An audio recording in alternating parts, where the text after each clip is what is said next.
Abra sua Bíblia, Oséias capítulo 6, versículo 3, é o texto que eu quero dar início à palavra dessa noite. Hoje eu quero trazer uma palavra bem pastoral à igreja, ao seu coração. O texto de Oséias capítulo 6, versículo 3 diz assim: conheçamos e prossigamos em conhecer o Senhor. Conheçamos e prossigamos em conhecer a Deus. Sabe, querido, esse é o mandamento da palavra, onde nós precisamos conhecer a Deus, prosseguir em conhecer. E não há limites para você conhecer Ele, não há limites, não há limites para você estar próximo a Ele. E quanto mais nós prossigamos, quanto mais nós caminhamos, quanto mais a gente anda próximo a Ele, quanto mais eu me relaciono com Ele, quanto mais eu tenho as minhas experiências com Ele, quanto mais Ele se revela a mim, quanto mais Ele se revela a você.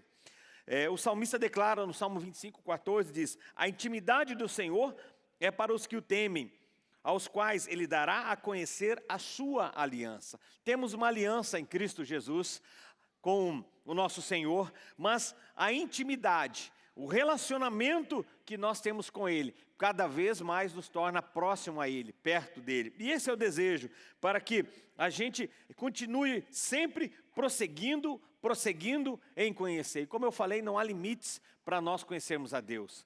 O limite ele é sempre estabelecido por nós. Há pessoas que se contentam com muito pouco, outros sempre querem mais, porque Deus sempre tem mais a nos dar. Amém? Agora, como que eu consigo calibrar tudo isso? Como eu consigo mensurar tudo isso, né?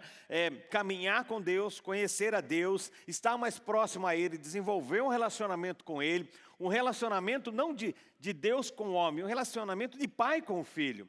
E esse é o desejo dele para a minha vida, para a sua vida, que nós tenhamos um relacionamento com Ele de pai e filho, porque Deus, quem é Deus? Deus é amor. Deus é Pai, Deus Ele é fiel, Deus Ele é justo, Ele é santo, é onisciente, onipresente, onipotente, e Ele é soberano, eterno e Ele é imutável. Esse é o nosso Deus. Talvez, se eu perguntar para você quem é Deus, talvez você diga Deus é Pai, talvez você diga Deus é amor, Deus é fiel. Aliás, vemos muitas pessoas até adesivando em alguma parte do carro ou da casa, em algum vidro, Deus é fiel. Sim, sempre Ele é fiel. A grande questão é, e nós somos fiéis a Ele? Ou só conhecemos que a fidelidade dEle para conosco e não conhecemos o amor dEle para conosco, como um Pai, como um Deus que quer um relacionamento muito maior do que aquele que nós já temos hoje. Porque sempre há espaço para nós melhorarmos tudo isso. Claro que quando eu falo do amor de Deus, o amor de Deus Pai, muitas vezes vem na nossa mente a imagem do pai que tivemos, do pai biológico. E às vezes você nem teve um pai biológico, né? Nem conheceu, teve um pai biológico, mas nem o conheceu, nem se relacionou com ele. Então quando fala da figura de Deus como pai, então automaticamente vem aquela imagem de um pai biológico ausente, alguém que te rejeitou, alguém que não quis você, alguém que o abandonou, alguém que excluiu você do ciclo familiar. E muitas vezes transferimos isso para a nossa vida, né? E não conseguimos desenvolver um relacionamento com Deus. Precisamos abrir o coração, sermos recebidos como filhos, entender esse amor dEle, que o amor dEle não é como o amor do nosso pai biológico, que talvez se abandonou você, como eu falei, talvez se deixou, talvez foi alguém que não deu importância a você. Esse não é o amor de Deus. O amor de Deus, Ele é presente, Ele é suficiente, Ele é sempre pronto para também a nos perdoar as nossas falhas, os nossos erros. Agora, como entender este amor? Como entender esse amor de Cristo para conosco, de Deus para conosco? Eu lembro que eu era bem jovem ainda, talvez eu tinha em torno aí de uns 13 anos, era criança ainda, um pré-adolescente, entrando aí na adolescência, e onde eu morava, no bairro onde eu morava, tinha uma casa abandonada. E essa casa abandonada era um ponto de encontro, onde as crianças ali da rua iam brincar nesse lugar. Era uma casa grande, tinha um quintal muito grande, e eles tinham ali também tinha balanço, né, para criança, tinha ali um quintal muito grande, onde nós podíamos brincar, correr, e entrar, inclusive, dentro daquela casa, porque ela não tinha porta, não tinha janela. Então, aquele era um lugar, um ponto de encontro, onde nós ficávamos brincando. E eu lembro que um dia, a gente foi brincar nessa casa, e entrou lá, né, os meninos, as meninas entraram naquele lugar, e de repente começaram a sair correndo, gritando, né, para tudo quanto é lado, né, desesperados. E perguntamos, o que aconteceu? Tem uma mulher morta lá dentro, tem uma mulher morta lá dentro. E aí a gente já saiu para fora, começamos a gritar ali na rua, enfim, chamaram a polícia veio e tinha uma mulher, uma moça, né, que estava morta dentro daquela casa. Foi um crime muito, de repercussão muito grande naquela época, né, um assassinato muito cruel que foi cometido contra aquela moça. Ela foi abusada, ela foi espancada e acabaram deixando ela ali. Enfim, começaram as investigações, algumas semanas, eu acredito depois, prenderam a pessoa que havia cometido aquele assassinato. Era alguém conhecido da região ali, que morava no bairro, alguém que muitas pessoas tinham medo dele, porque ele já havia assaltado, roubado pessoas no bairro, já havia batido em muita gente ali no bairro, era alguém assim perigoso ali do bairro, e ele que havia cometido esse assassinato. Ele foi preso e foi condenado e cumpriu ali a sua pena. Alguns anos depois, né, passado muitos anos, ele saiu da cadeia, né, cumpriu ali aquela etapa e foi terminar o tempo dele no regime semiaberto. E quando ele saiu da cadeia, todo mundo ficou apavorado no bairro, porque realmente o histórico dele já era um histórico de violência muito grande ali no bairro. Mais ainda, com aquele assassinato que ele havia cometido, então todos pensavam assim, bom, ele já era ruim, agora vai retornar pior ainda na cadeia, retornando da cadeia. Mas não. Estranhamos muito que quando ele retornou da cadeia, ele estava muito calmo, e ele começou a procurar algumas pessoas e pedir perdão a elas, dizer que estava arrependido pelo que ele havia feito, e muitos ficaram desconfiados do que realmente que ele queria, porque não era a mesma pessoa que nós conhecíamos ali, era alguém muito diferente. E o tempo foi passando, ficamos sabendo que ele procurou várias famílias ali do bairro, né, amigos, para pedir perdão por algo que ele havia cometido, e não só isso, que ele havia procurado inclusive a família da pessoa que ele havia assassinado e pedido perdão a ela também. Na época descobrimos que ele havia na cadeia, alguém pregou o evangelho para ele e ele havia se convertido. Ele tinha mudado a vida, né? Era uma nova criatura, um novo homem, uma nova pessoa, mas é claro, ele teve que pagar pelos seus erros, né? Os erros que ele cometeu no passado. Mas o perdão ele havia alcançado. Deus havia o perdoado. E ele estava ali tentando esse processo de restauração, vamos usar essa palavra. Agora, era difícil para nós naquele momento imaginar que Deus poderia perdoar alguém como aquela pessoa. Alguém tão ruim, alguém tão mau, alguém tão perverso, alguém que havia cometido tantas barbaridades ali no bairro, inclusive matado essa moça. Para nós era inconcebível tudo aquilo e o nosso senso de justiça era assim, como isso? Capaz que Deus perdoou um camarada desse? Jamais Deus perdoa uma pessoa dessa. Porque o nosso senso de justiça, a nossa justiça própria, ela não aceita muitas vezes que alguém que faz algo tão horrível, tão terrível, seja perdoado pelo amor de Deus. Sabe, querido, claro que sim, quando alguém, por pior o crime que cometeu, por mais terrível o que ele fez, se ele chega diante de Deus e se humilha, pede perdão, confessa o pecado e deixa, a palavra de Deus fala que alcança misericórdia. É claro que consequências ele vai ter que colher pelos atos que ele fez, como aconteceu. Ele foi preso, depois ele foi para o regime semiaberto, e enfim, continuou anos depois tendo que se apresentar à polícia. provavelmente carregou durante muitos anos, né? Essa marca, carrega, sei lá se está vivo até hoje, isso, né? De alguém que assassinou uma pessoa, tirou a vida de uma pessoa. Consequências, temos que arcar com elas. Agora, o perdão de Deus, ele alcança todo aquele que chega diante de Deus com humildade, todo aquele que chega diante de Deus e se humilha. O perdão de Deus alcança. Deus sempre está pronto para nos resgatar, o amor dele, e quanto mais nós conhecemos ele, sempre está pronto para nos estender a mão e nos tirar daquela lama do pecado. Esse é o nosso Deus, esse é o Deus que nós servimos. É claro que muitas vezes na nossa cabeça a gente não consegue entender e pensar que o ladrão da cruz, que estava ali junto com Jesus, um dia nós iremos encontrar ele no céu. Como fica a nossa cabeça muitas vezes pensando assim? Porque foi o que aconteceu. A palavra fala que Jesus diz para ele, ainda hoje estará comigo no paraíso. Como pode um ladrão estar no paraíso?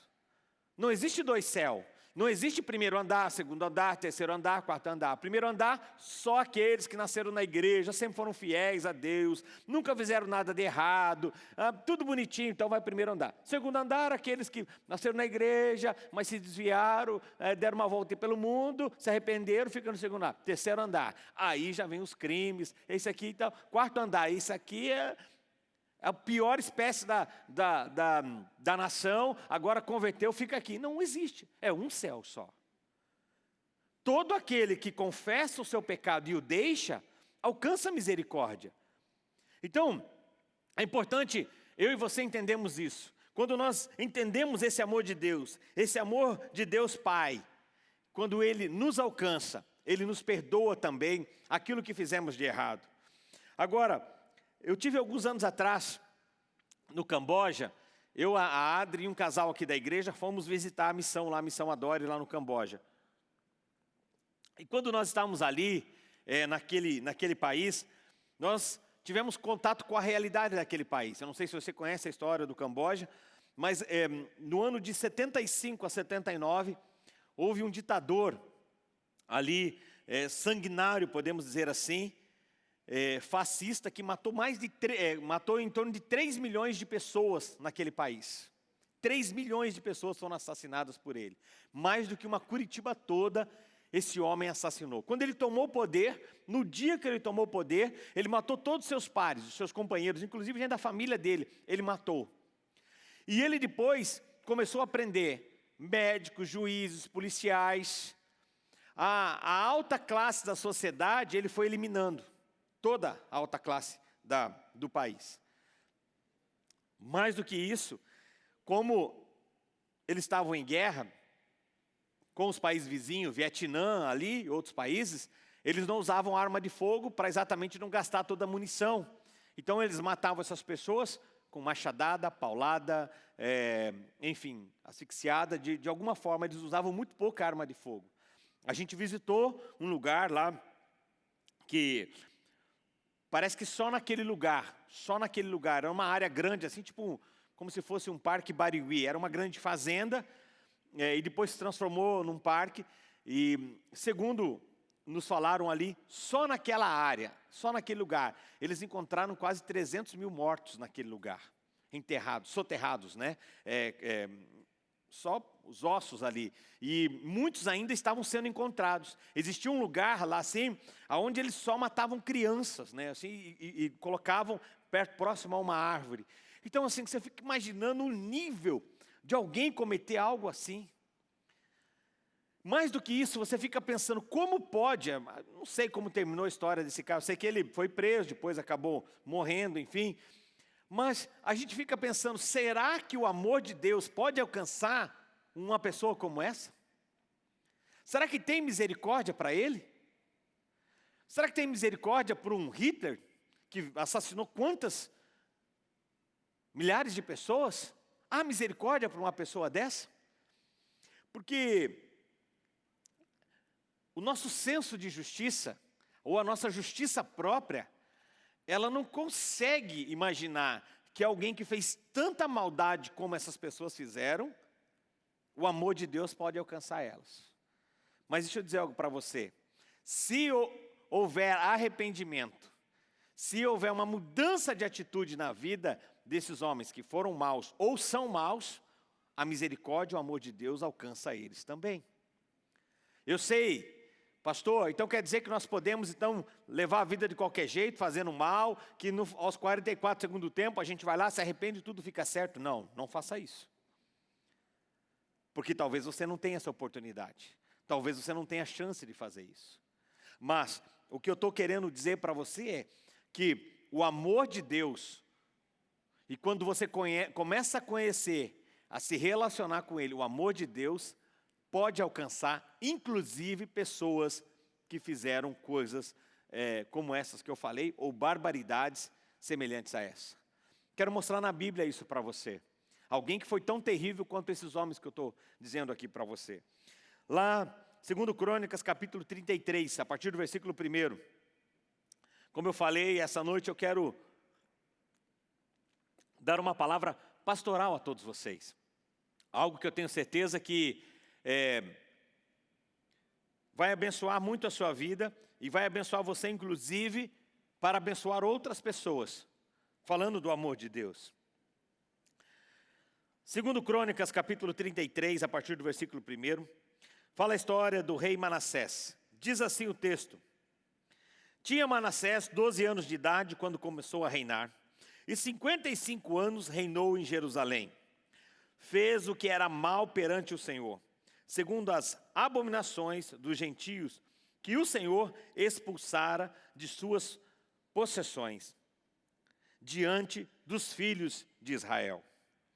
Olha só, o texto começa falando aqui, que esse rei, esse homem chamado Manassés, apresentando ele, dizendo, primeiro que ele tinha aqui uma idade de 12 anos, quando ele começou a reinar, reinou durante 55 anos, e ele fez o que era mal, o que era abominável aos olhos do Senhor. Agora, vamos voltar um pouquinho e falar sobre o pai de Manassés. Quem que era o pai de Manassés? O rei Ezequias. Alguém que, diferente do filho aqui, que a Bíblia fala que ele fez o que era mal perante ao Senhor, Ezequias fez o que era bom perante aos olhos do Senhor. Ezequias é considerado entre os melhores reis de Israel. Alguém que restaurou a casa do Senhor, alguém que edificou altares ali ao Senhor Deus, né? Restaurou a adoração. Ezequias era um homem que tinha um relacionamento, tinha intimidade com o próprio Deus. Intimidade a ponto que o profeta Isaías chega para ele e diz assim, olha, Ezequias, arruma aí a sua casa, que Deus falou que vai te recolher. E ele diz assim, estou parafraseando aqui o texto bíblico, o contexto aqui bíblico. Eu não tenho filhos ainda, né? A Bíblia fala que o profeta dá o recado e vai embora. E ele fala para Deus, esse era o relacionamento que Ezequias tinha com Deus, dizendo, eu não tenho filhos ainda, eu não tenho um herdeiro, me concede aí mais um tempo de vida. Pensa você nesse nível de intimidade, Deus falar que vai te recolher e você falar, oh Deus, me dá aí mais alguns anos de vida. A Bíblia fala que o profeta nem havia saído da cidade ainda. Deus fala para ele, volta e fala para Ezequias, que eu vou dar mais 15 anos de vida para ele. Era o relacionamento que Ezequias tinha com Deus. O cara não era brincadeira. Nesse período, nesses 15 anos que Deus concede a ele, nasce quem? Manassés. Ezequias morre, Manassés toma posse do reinado. E esse cara talvez foi um dos piores caras do mundo. Porque se você olhar o que esse homem fez, as atrocidades que ele cometeu, né, as mortes que ele provocou, o pecado que ele cometeu, você começa a olhar e falar assim, realmente esse camarada aqui superou talvez todos os outros que você conheça, até pessoas como essa. Eu conheço várias pessoas que, olhando para a vida delas, fizeram muito mal a muitas pessoas, mas nenhuma delas chega perto desse rei aqui de Manassés. Agora, olha só o que a Bíblia fala. Por que eu estou falando que ele foi talvez um dos piores homens? A palavra fala aqui a partir do versículo 6, que a partir do versículo 5 diz assim, que ele também edificou altares a todo o exército dos céus nos átrios da casa do Senhor. Tudo aquilo que o seu pai havia construído, altares de adoração a Deus, ele tira esses altares e ele constrói outros altares a outros deuses. Ele profana a palavra de Deus. A palavra fala que ele vai buscar feiticeiros, ele se envolve com feitiçaria. O texto aqui do versículo 6 diz assim: queimou seus filhos como oferta no vale do filho de Inom. Adivinhava pelas nuvens, era agoureiro, praticava feitiçarias, tratava com necromantes e feiticeiros, e prosseguiu em fazer o que era mal perante o Senhor, para o provocar a ira. O camarada, ele sacrificou os próprios filhos no altar para outros deuses. Pensa o nível de endemoniamento do camarada. Não era simples de um cara ruim. Outra coisa, ele não era uma pessoa por falta de conhecimento. Ele tinha o pai dele. Ele viu o pai dele, os exemplos que o pai deixou para ele. Não só isso, a Bíblia fala que o camarada, ele fazia o que era mal ao Senhor e ele provocava a ira de Deus. Ele insultava a Deus, provocando a ira de Deus. E queimou os próprios filhos. Então, realmente, o cidadão aqui não era alguém fácil de lidar. Ou alguém que você olhasse para ele e diria assim: bom, não tem salvação para um cara desse. Esse vai para o inferno direto. Aliás, já está com vaga garantida lá. E realmente estava com vaga garantida no inferno. E se você continua lendo aqui os textos, né? Todos os outros textos, a partir do 7 também, ele continua. Também pôs a imagem e escultura do ídolo que tinha feito na casa de Deus, que Deus dissera a Davi e a Salomão seu filho: nesta casa e em Jerusalém, que eu escolhi todas as tribos de Israel, porei o meu nome para sempre. Então, tudo que Deus havia falado para ele fazer, ele foi e fez ao contrário. Como eu disse, e o texto deixa isso bem claro, ele não só fazia mal a Deus, como ele provocava a ira de Deus. Não só ele errou, como ele fez todo o povo também errar juntamente com ele. Ele levou muita gente também a errar juntamente com ele. E quando você começa a olhar a história deste homem, e você percebe, realmente o camarada não era simples, não era fraco. Agora, olha o que aconteceu com ele. A partir do versículo 10 diz assim: falou o Senhor a Manassés e ao seu povo, porém não deram ouvidos. Deus tentou falar com ele. Deus tentou advertir ele. Deus tentou chamar a atenção dele, dizendo: ei, volta. Está errado o que você está fazendo. Você está adorando outros deuses, eu falei para não fazer isso. Você sacrificou seus filhos. E como que Deus tentava falar com ele? Deus tentou falar com ele através do profeta Isaías, que era o profeta nesse período aqui. Alguns historiadores falam que Manassés, quando recebeu o recado de Isaías, dizendo: olha, Deus fala para você parar de cometer o que você está fazendo, parar de provocar a ira dele. Sabe o que ele fez? Alguns historiadores contam que ele mandou serrar o profeta ao meio. Matar e serrar ao meio. Para calar a voz do profeta. Profeta esse que tinha profetizado para o seu pai, mais 15 anos de vida, que aí os seus pais conceberam ele. Profeta esse messiânico. Não era simplesmente alguém ali só advertindo, era um homem de Deus. E o que ele fez? Mandou serrar o cara no meio, para calar a voz dele. Então, a Bíblia fala que Deus tentou falar com ele, mas ele não deu ouvido. Sabe, queridos, Deus sempre tenta falar conosco, de várias formas. De várias formas. E sempre quando Deus tenta nos advertir de algo, chamar a nossa atenção, se não houver arrependimento da nossa parte, o juízo dele vem. Agora, nunca Deus coloca o juízo dele em cima de um homem, de uma cidade, de uma nação, sem primeiro ele não estender a mão de misericórdia. Sempre ele vai estender a misericórdia. Agora, aquele homem, aquele povo, aquela nação, não obedecendo à voz de Deus, e não se humilhando perante ele, o juízo vem. E aqui o que acontece é que o Senhor tenta falar com ele. E ele não dá ouvidos ao Senhor.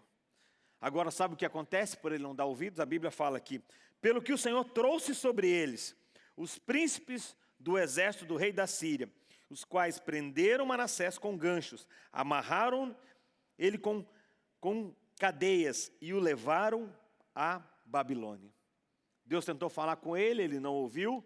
Vem o rei da Síria, o prende, o leva preso, humilhado como um animal.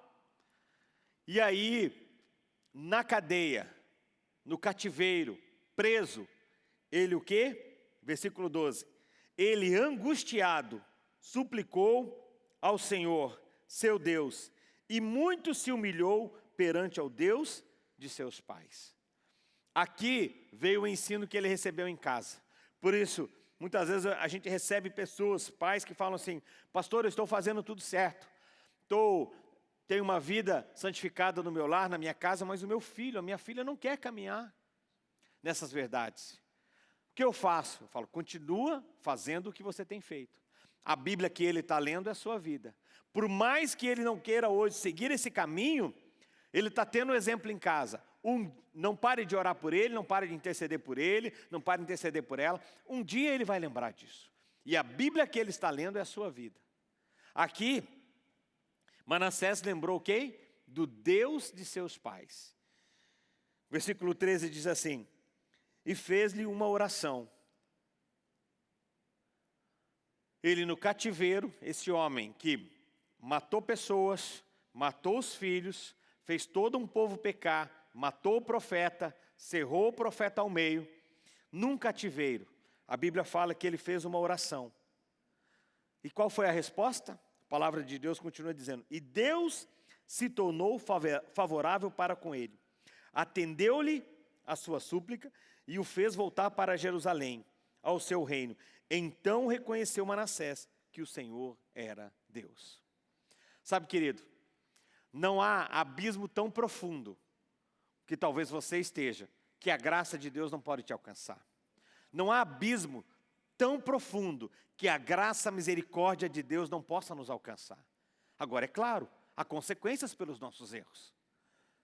Deus perdoa, mas você vai precisar resolver sua situação. Nós tínhamos uma pessoa aqui, o pastor Anderson, inclusive, acompanhou ele durante muito tempo. Reginaldo conheceu ele. No antigo prédio, ele chegou um dia e pediu para cortar grama para nós lá. E nós falamos para ele: tudo bem, pode cortar. E ele cortou a grama. E quando nós fomos pagar ele, pedimos para ele o documento dele, para ele, para a gente fazer o recibo e tal. E ele falou: olha, amanhã eu trago.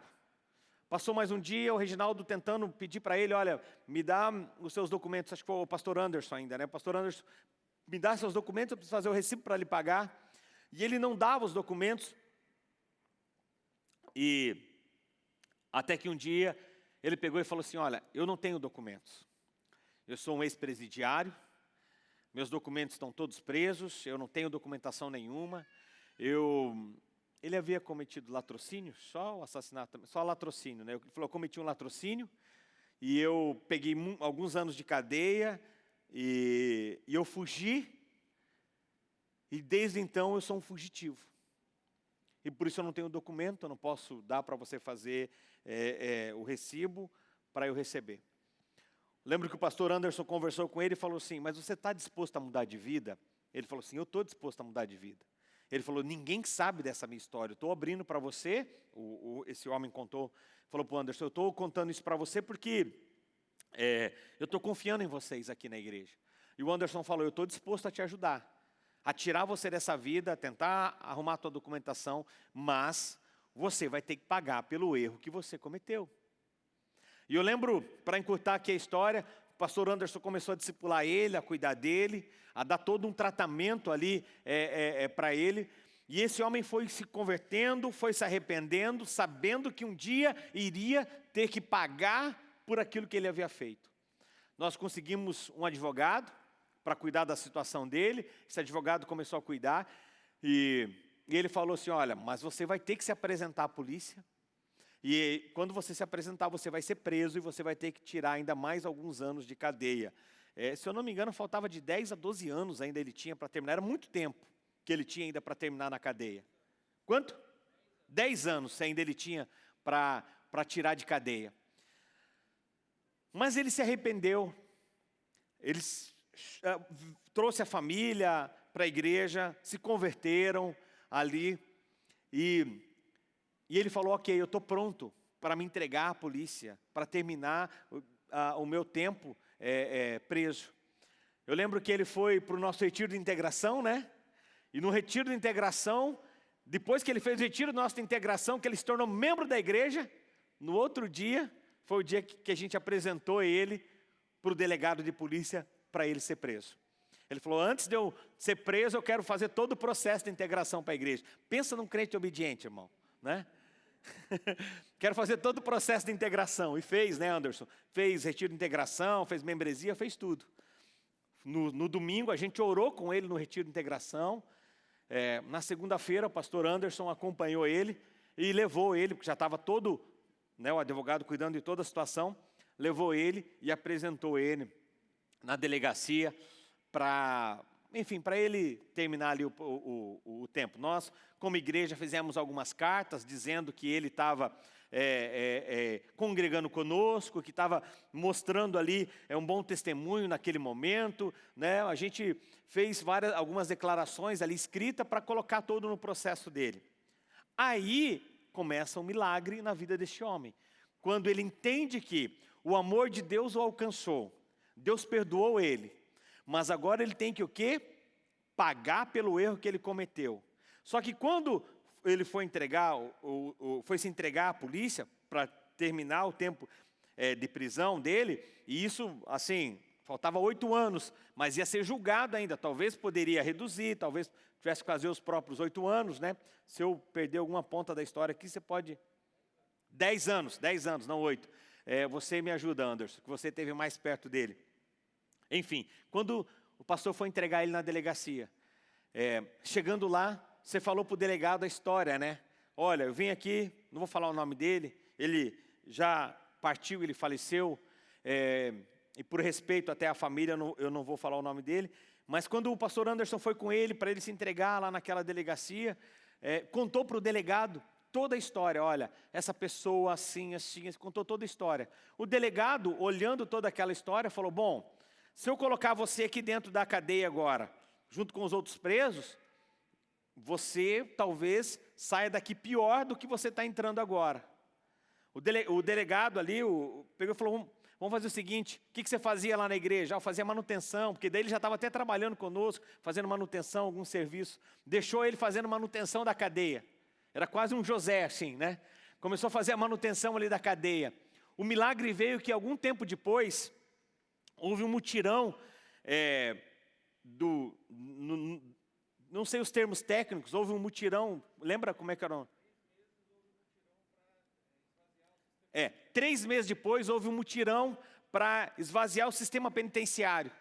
E o juiz, mas o próprio advogado falava, é muito difícil pegar o caso dele, porque o juiz tem um monte de casos para analisar, e como ele é novo agora, acabou de ser preso, dificilmente vai pegar o caso dele para analisar, vai pegar de pessoas que já estão há muito mais tempo. Mas a gente continuava orando, ele crendo na misericórdia, na graça de Deus. O juiz puxa a ficha dele, olha quem ele era, o que ele estava fazendo, né? E as cartas que nós havíamos escrito. E ele ficou só 3 meses na cadeia e o juiz liberou ele, deu toda a documentação dele, ele começou a ter uma vida como cidadão normal. Sabe, queridos, era impressionante falar com ele, porque ele dizia assim, eu estive preso muitos anos mesmo sendo solto, porque ele estava preso.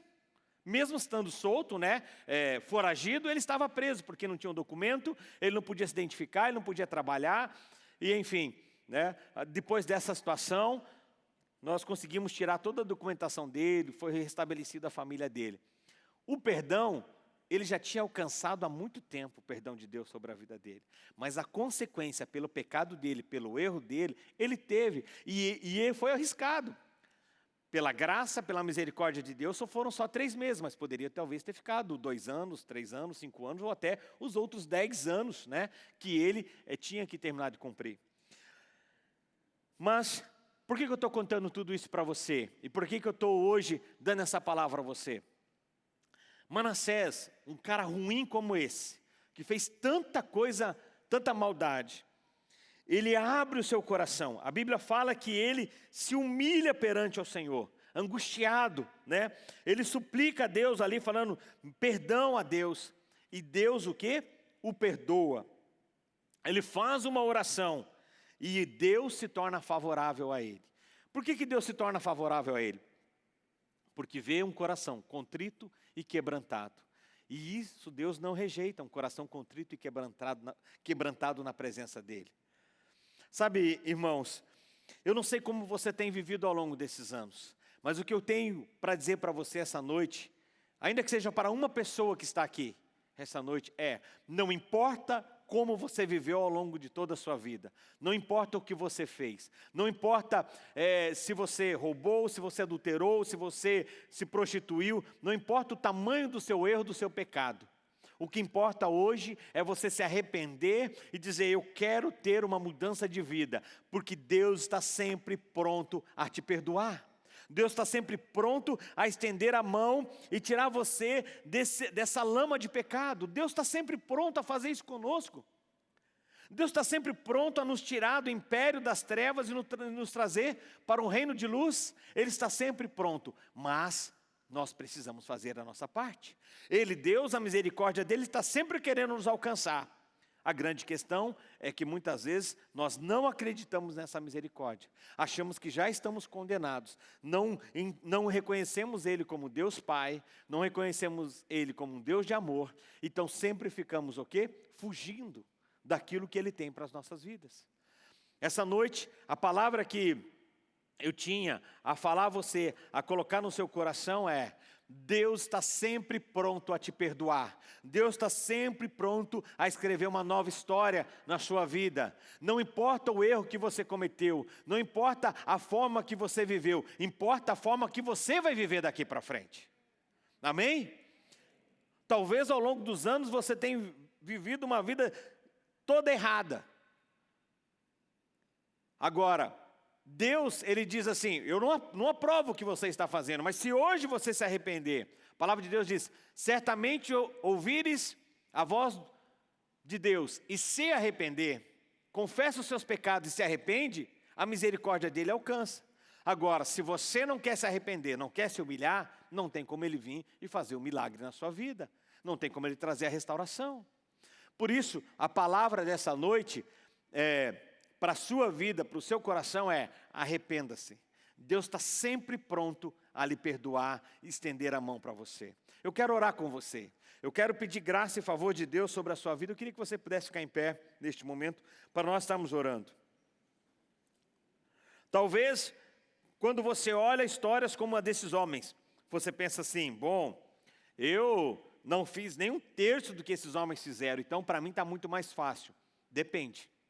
Se não houver arrependimento, não muda nada a história. Porque não é o tamanho do erro que você cometeu, é o tamanho do arrependimento que você precisa ter. Porque talvez por você olhar e falar, bom, eu nunca matei, eu nunca roubei, eu nunca fiz nada de errado. Então, para mim a situação está muito mais tranquila. Não é o tamanho do seu pecado, é o tamanho do arrependimento. É isso que muda, é isso que faz com que Deus o quê? Se aproxime de nós. Sabe, na prisão, no cativeiro, foi que Manassés ouviu a voz de Deus. Porque quem não escuta a voz de Deus, quem não escuta a palavra de Deus, escuta chibatada. Quem não dá ouvidos à voz do amor, com certeza vai ouvir a voz da dor. Antes de vir o juízo de Deus, Ele sempre estende a mão de misericórdia.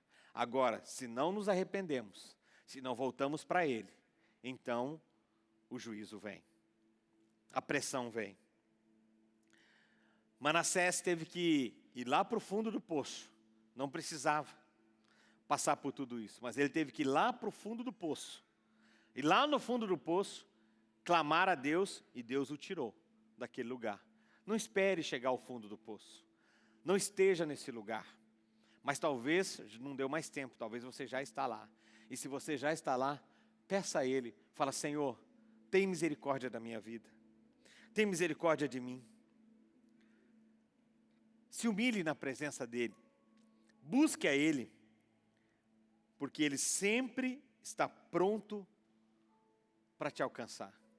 E eu concluo dizendo: não importa o tamanho do abismo que você entrou, a graça de Deus é suficiente para chegar nesse lugar e te alcançar e te tirar. Mas para isso, você precisa tomar uma decisão. Para isso, precisa ter mudança de atitude. Para isso, você precisa se colocar à disposição e dizer, porque Ele está sempre pronto, estendendo a mão para você. A grande questão é que muitas vezes estamos olhando e não estendemos a nossa mão, porque achamos que Ele não vai nos puxar. Achamos que Ele vai pisar ainda mais de nós. Não, o diabo sim faria isso. O diabo, quanto mais você está na lama, mais ele quer pisar em você para você se afundar. Deus não, quanto mais Ele lhe vê na lama, quanto mais Ele estica a mão e diz: ei, eu amo você. Deus diz: eu amo você, eu amo você. Aqui é minha mão, pega na minha mão, eu quero te tirar desse lugar. Eu quero tirar você do império das trevas, eu quero tirar você dessa prisão, eu quero tirar você desse cárcere que você está, eu quero tirar você desse pecado que você se encontra. Se arrependa e agarre na minha mão que eu tiro você para fora deste lugar. E é isso que Deus está falando para nós essa noite. Se arrependa. Coloque a sua vida diante dEle. Talvez você errou, talvez você tropeçou. Hoje é o dia de você voltar para Deus de todo o coração. Hoje é o dia que o Senhor preparou para você voltar para Ele e consertar. Porque a Bíblia fala aqui, depois que ele faz a oração, Deus se torna favorável para com ele. Atende-lhe a sua súplica, faz ele voltar para Jerusalém e ao seu reino. O versículo 14 diz assim: depois disso, edificou um muro de fora da cidade de Davi, ao ocidente de Giom, no vale, e à entrada da porta do peixe. Ele começa a restaurar aquilo que ele havia destruído. Manassés volta e começa a restaurar. Versículo 15 diz assim: tirou da casa do Senhor os deuses estranhos e o ídolo, como também todos os altares que edificara no nome do Senhor. Todos os altares que ele havia construído ali, a falsos deuses, ele retira e ele começa agora a fazer uma restauração. Sabe por quê? Deus perdoou, mas agora que é a consequência. Vai lá, Manassés, começa a limpar a casa que você havia sujado todinha ela e comece a fazer a coisa da maneira certa. Todos nós, quando alcançamos o perdão e a misericórdia de Deus, Ele está sempre pronto. Eu quero reforçar isso. Deus está sempre pronto para te perdoar. Mas há erros que nós cometemos no passado, que nós temos que arcar com as consequências. Como eu falei no testemunho dessa pessoa, que precisou se entregar à polícia. Com criança pequena ele tinha, né? Porque nesse período a esposa engravidou, teve um bebê, tinha 3 filhos, sendo que um era bem pequeno, bem novinho. Vivendo o melhor momento dele, na igreja, orando, em todos os cultos. E naquela época nós começamos 2 ou 3 cultos, ele vinha inclusive nos 2 ou nos 3 cultos. Vinha inclusive nos apelos. Um arrependimento. Mas ele teve que voltar, se entregar para cumprir aquela pena. Eu não sei qual foi seu erro. Eu não sei o erro que talvez você cometeu. Mas o que eu sei é que Deus hoje está estendendo a mão para você. Para te tirar desse poço de lama. Para tirar você dessa situação. Porque Ele tem vida, vida em abundância. Ele quer que você se relacione com Ele. E Ele quer se manifestar a você. E que cada dia mais você conheça Ele. Não só como Deus, mas como um Pai e um Pai de amor. Eu quero orar com você nessa hora. Eu quero que você coloque a mão no seu coração. Senhor Jesus, eu peço graça, favor do Senhor sobre as vidas que estão aqui.